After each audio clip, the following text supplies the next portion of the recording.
Students, I am Saurabh sir और आज हम सोशल के एक नए चैप्टर की बात करते हैं जिसका नाम है नेशनलिज्म इन यूरोप। बच्चों, जैसा कि आप जानते हैं कि हिस्ट्री में बहुत बोरियत होती है। ओके, इसलिए यहाँ पर कुछ इमेजेस के साथ मैं आपको समझाने की कोशिश करता हूँ जिससे आपके माइंडसेट में एक बहुत अच्छी सी इमेज इन सबकी क्रिएट हो जाएगी और कभी भी कन्फ्यूज़न नहीं होगा। तो फर्स्ट हम बात करते हैं कि फ्रांस में रिवॉल्यूशन कब स्टार्ट हुआ और कैसे हुआ। तो सबसे पहले एक बात आती है कि 1848 में एक फ्रेंच आर्टिस्ट था जिसका नाम था फ्रेडरिक सोरी। एक आर्टिस्ट था, ऑब्वियसली बात है इसके माइंड में बहुत सारी इमेजेस क्रिएट होती होगी।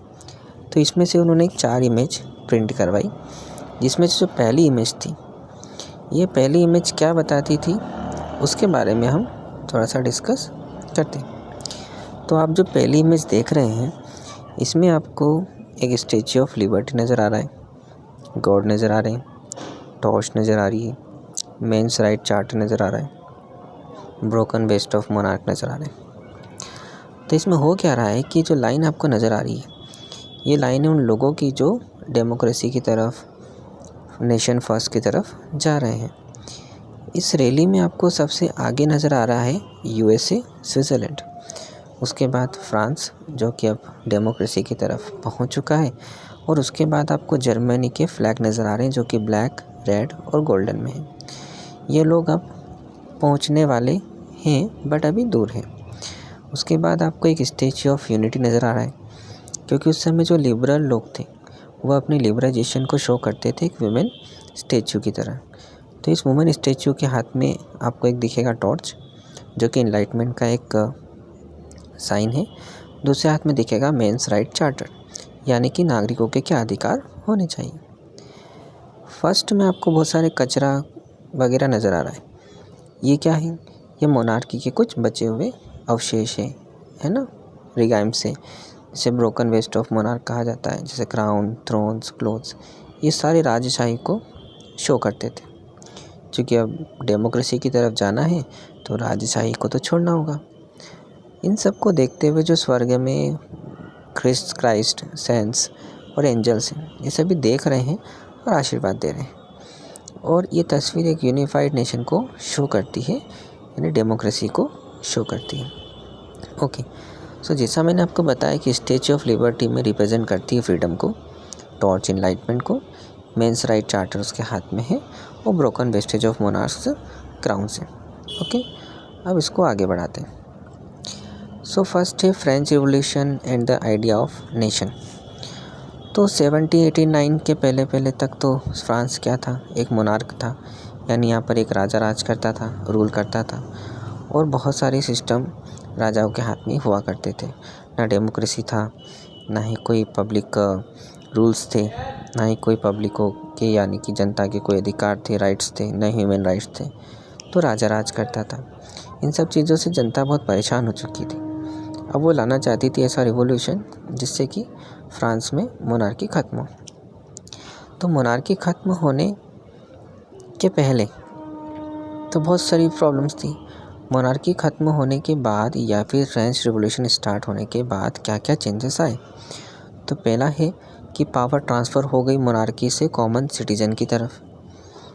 दूसरा, ला पाट्रे और ली सिटियोन, यानी कि फादरलैंड और सिटीज़न, इन सारे वर्ड्स को लाया गया यूनाइटेड कम्युनिटी बनाने के लिए। एक नया फ्रेंच फ्लैग लाया गया जिसमें ट्राई कलर थे, और इसको रिप्लेस किया गया राजशाही के फ्लैग से। तीसरा, फ्रेंच लैंग्वेज को ऑफिशियल लैंग्वेज डिक्लेयर किया गया। उसके बाद नेशनल एंथम और हाइम्स को कंपोज किया गया। स्टेट्स को, जनरल्स को इलेक्ट कराकर भेजा गया, जिसे हम नेशनल असेंबली बोला गया। और जितने भी ड्यूज़ थे, इंटरनल कस्टम्स थे, ड्यूटीज़ थी, उन सबको एबोलिश कर दिया गया। तो ये फ्रेंच रिवॉल्यूशन के बाद होने वाले कुछ चेंजेस थे। अब डेमोक्रेसी सभी इंजॉय कर रहे थे। ओके, पर डेमोक्रेसी की एक मेन बात ये भी होती है कि एक सिक्के के दो पहलू होते हैं। नेपोलियन बोनापार्ट, जो कि उस समय डेमोक्रेसी का एक सिंबल बन चुका था, इसने बहुत अच्छे काम भी किए, बट कुछ पीछे वो कुछ और भी कर रहा था।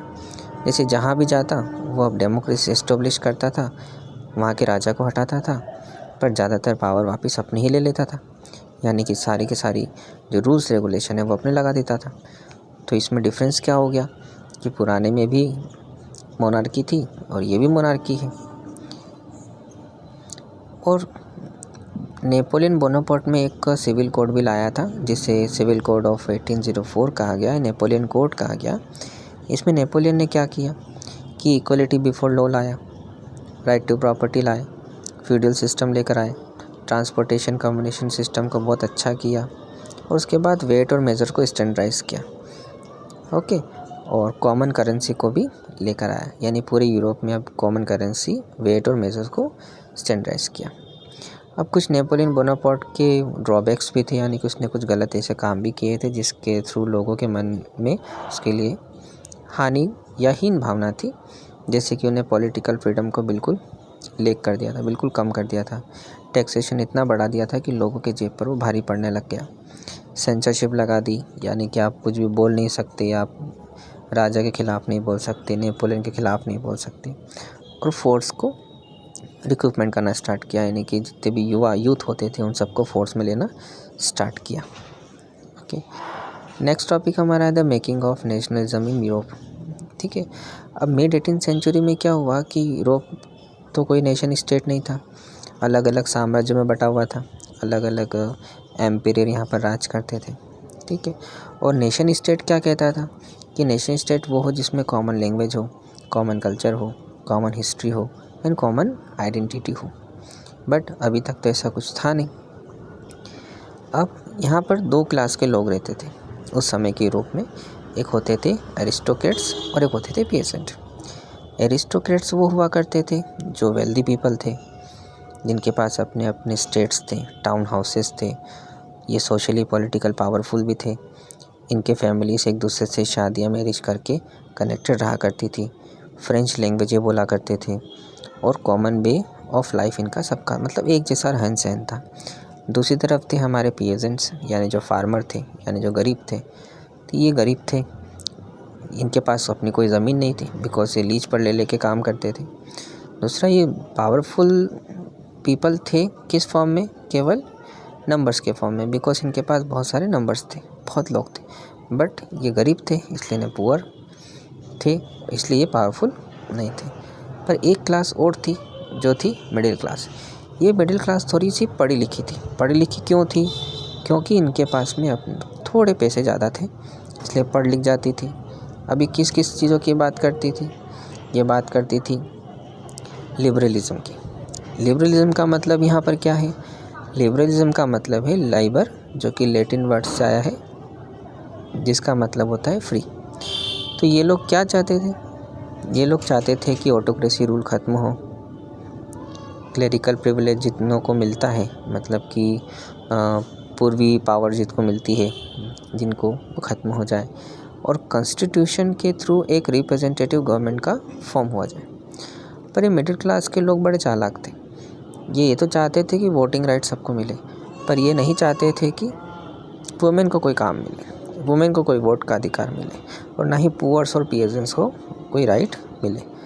मतलब ये काम तो अच्छा करना चाहते थे, पर उसमें भी महिलाओं को, वुमेन्स को पीछे रखना चाहते थे। अब इसमें एक और दूसरा फैक्टर भी था कि जो ट्रेडर्स हुआ करते थे उनको बहुत सारा टैक्सेस दिया कर जाना था। कि हैम्बर्ग से न्यूरेमबर्ग तक जाने में इनको कम से कम 30 डिफरेंट करेंसीज़ को यूज़ करना होता था। और जो ट्रेड्स होते थे वो बहुत हाईज होते थे यूरोप में, और लगभग 5% ड्यूटी को इनको देना पड़ता था हर मर्चेंट को। तो एक बहुत बड़ी समस्या थी। ठीक है, तो इस समस्याओं को भी फेस करना पड़ता था।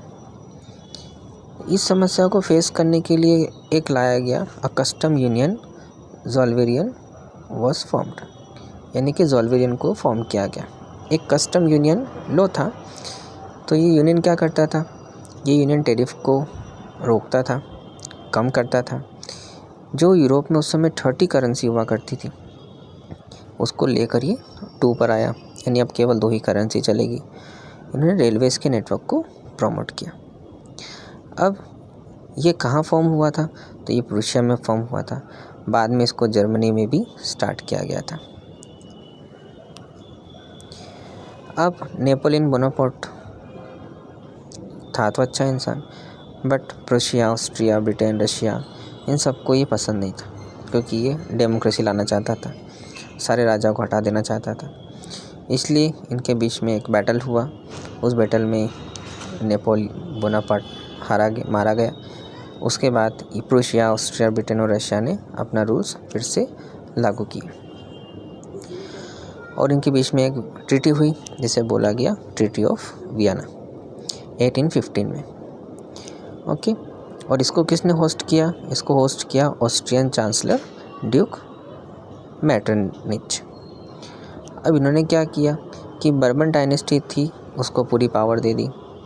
सीरीज़ ऑफ स्टेट्स को फ्रांस की बॉर्डर पर एक एक्सपेंशन ना करने के लिए बना दिया गया, ताकि फ्रांस और एक्सपेंड ना कर पाए। फिर प्रूशिया को भी इम्पोर्टेंट न्यू टेरिटरीज दे दी गई वेस्टर्न बॉर्डर पर। ऑस्ट्रिया को नॉर्दर्न इटली पर पूरा कंट्रोल दे दिया गया। रशिया को पोलैंड पूरा दे दिया गया। और जो जर्मन के 39 स्टेट्स थे उनके ऊपर नेपोलियन का जो राज था उसको वैसा का वैसा ही रहने दिया। किसका राज? रूल्स एंड रेगुलेशंस का, क्योंकि वो अच्छे माने गए। अब कंजर्वेटिज्म, यानी कि जो चाहते थे कि बोल सकते थे मिडिल क्लास के लोग, जो चाहते थे कि लिबरल नेशन बने, तो उनका काम तो चल नहीं रहा था। तो इन सबको अंडरग्राउंड होकर कुछ प्लानिंग करना पड़ी। इसी प्लानिंग के थ्रू एक आदमी निकल के आया जिसका नाम था गुसेपी मज़ीनी। तो ये बहुत ख़तरनाक आदमी था। ख़तरनाक आदमी क्यों था?